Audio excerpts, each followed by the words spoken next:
मैं नहीं कहूँगी कि मैं सर्वज्ञाता हूँ, लेकिन मेरे अंदर जो ज्ञान है उसके अकॉर्डिंग अगर आप अच्छे नंबर लाते हैं तो आप बहुत ही बेहतर मानेंगे। और मेरा एक्सपीरियंस है, मतलब मेरा अनुभव है कि मैंने कम से कम 2 से 3 साल मुझे हो गया है बच्चों को पढ़ाते हुए प्रॉपर सेंटर के थ्रू। और वैसे तो मैं काफ़ी 4-5 साल से पढ़ा रही हूँ, तो मुझे इतना अनुभव है कि बच्चों को कैसे पेपर में लिखना चाहिए कैसे नहीं।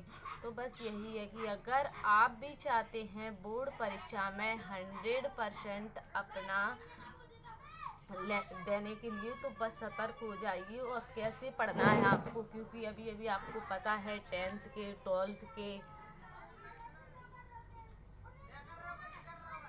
तो मैं भारती कुशवाहा, जो कि आप लोगों का अपना चैनल भारती कुशवाहा है, ये फेस्टिवल लाइव है, तो इस पर माध्यम से मैं आप लोगों को बताना चाहती हूँ कि अभी फरवरी माह में इतने बोर्ड एग्ज़ाम हैं और कैसे तैयारी करें बच्चों का, मतलब सोच सोच के बहुत ही बुरा हाल है। तो आप लोगों को मैं बता दूं कि आप सही चैनल पर आए हैं, सही चैनल पर आए हैं। आपको यहाँ पर मैं बिल्कुल ध्यानपूर्वक देखिए, आपको मैं पूरा डिटेल से बताऊंगी कि 16 फरवरी से होने वाले थे, लेकिन बट 24 फरवरी से कक्षा 5 और 8th क्लास के पेपर हैं जो कि चल रहे हैं, और एनालिस्ट भी मैंने वीडियो में डाला है। तो कल हुआ था, अब जैसे मैथ का था, तो कल मैंने सारे बच्चों को एनालिस कराया था मैथ का। और आज है हमारी कितनी फरवरी है, आज है हमारी 27 फरवरी। 27 फरवरी को 10th और शायद 12th का आज का हिंदी का पेपर है। तो मेरे पास भी बच्चे थे बगल में, तो मुझे पता था और मैंने एडमिट कार्ड भी देख लिया था।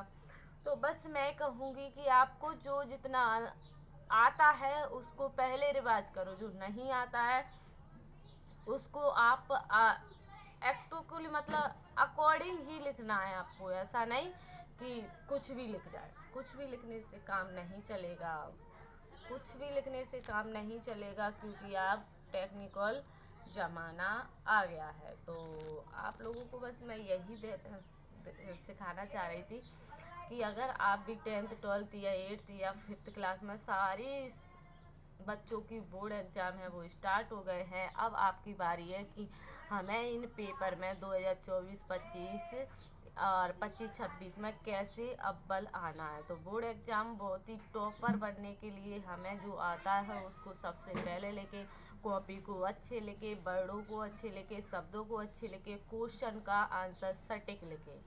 ठीक है, तो बस मैं यही बताना चाहती थी कि बेसिक पेपर होता है ना 2025 का, तो हाई लेवल का नहीं आता है। जो हम सारी साल पढ़ते हैं ना वही सब उसमें आता है।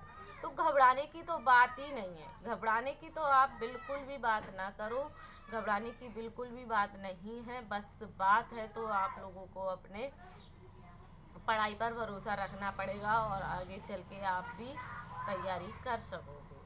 तो कौन कौन 2025 से कर रहा है तैयारी मुझे ज़रूर बताइएगा। और आज है 27 फरवरी, तो 27 फरवरी में कौन कौन पेपर देने जा रहा है, और पेपर देकर अपना कमेंट एक अपनी मैम के लिए भी कर देना कि हाँ हमारा पेपर कैसा गया, और जो भी क्वेश्चन नहीं आ रहा उसका भी आप आंसर दो।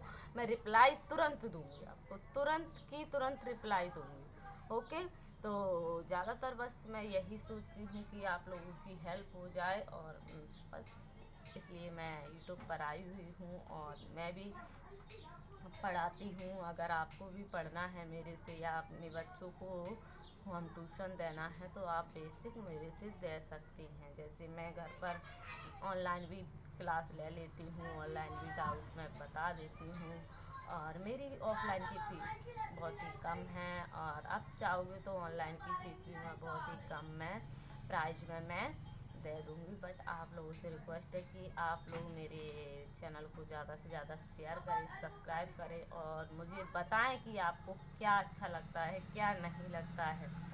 आप जब तक नहीं बताएंगे कि आपको क्या अच्छा लगता है क्या नहीं लगता है, जब तक मैं आपको बिल्कुल भी मतलब नहीं समझ पाऊँगी कि हाँ मेरी ऑडियंस को ये अच्छा लगता है ये अच्छा लगता है। तो उसके लिए आपको एक कमेंट करना पड़ेगा मेरे चैनल पर, और बस आप 99 नंबर भी ला सकते हैं। ये ट्रिक आपने फॉलो कर ली है। दोबारा से बता दूं, नंबर 1 जो आता है पहले उसको लिखो। नंबर 2, कॉपी को सिटिंग अरेंज में, सिटिंग अरेंज मतलब कॉपी को सिस्टमेटिक अच्छे से तरीके से लिखना है, क्वेश्चन को अच्छे से डालना है, उसके आंसर। हाँ, कुछ बच्चे क्वेश्चन लिखने में ही टाइम वेस्ट करते हैं, तो ये गलती बिल्कुल भी मत करना। क्वेश्चन को मत लिखना, क्वेश्चन क्रमांक लिखकर उत्तर को लिखना स्टार्ट करना। टीसी का निबंध, टीसी या निबंध यानी टीसी की एप्लीकेशन आएगी या निबंध आएगा, या फिर जो भी आपकी वो होते हैं अनसिन पैसेज। अनसिन पैसेज का मतलब होता है पैराग्राफ दिया जाएगा, उसको पढ़ना है, उसी में से हमें आंसर क्वेश्चन छांटने पड़ेंगे। हिंदी में आज का हिंदी का पेपर है तो इजीली आप लोग छांट लोगे, लेकिन इंग्लिश के पेपर में थोड़ी सी प्रॉब्लम होती है। तो उसमें से इजीली जो बार बार वर्ड आता है उसे शीर्षक कहते हैं, और जो सारांश होता है उसको हमें समझना पड़ेगा, और हमें समझ में आ जाएगा। हम 1 से 2 बार उसे पढ़ेंगे तो जरूर ही समझ में आ जाएगा।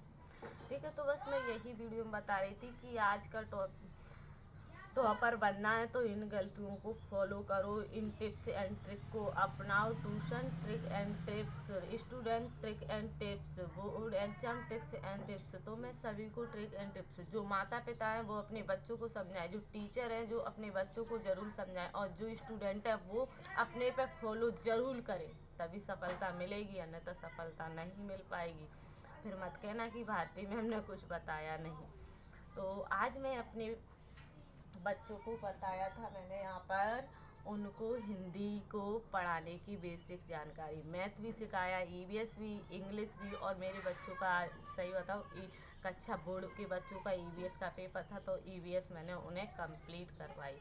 अब आ जाइए कि कुछ बच्चे मैथ में गलती करके आए हैं, उनके ये भी पता नहीं है स्कोर क्या होता है, स्कोर क्या होता है और क्यों क्या होता है। इंग्लिश मीडियम में बच्चे पढ़ रहे हैं तो बच्चों का मतलब ये प्रॉब्लम सबसे ज़्यादा होता है कि उन्हें रिवाज ही नहीं कराया।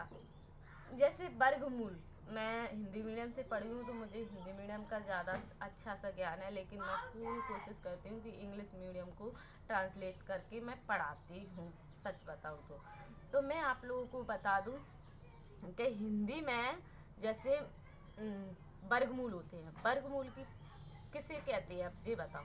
वर्गमूल का मतलब है जिस पर 2 का होल स्क्वायर हो या स्क्वायर अकेला हो, तो भी उसे हम उसकी 2 की घात, जैसे 3 की घात 2, 6 की घात 2, 5 की घात 2, यानी 5 को 2 का पाड़ा नहीं पढ़ना है। कुछ बच्चे बस यही गलती करे आए कि 5 इंटू 2, 5 इंटू 2, ये गलती करी है। उन्हें क्या करना था, 5 गुणा 5, 5 इंटू 5, तो 5 25, जबकि आंसर क्या दिया है, 5 दूनी 10, 2 का गुणा करिए, वहाँ 2 घात थी तो उन्होंने सोचा 2 का गुणा करना है। उन्होंने ये नहीं सोचा कि 2 को जो घात है उस संख्या को 2 बार लिखना है, तो उस संख्या को उन्होंने 2 बार नहीं लिखा, ये उनकी सबसे बड़ी गलती हुई थी।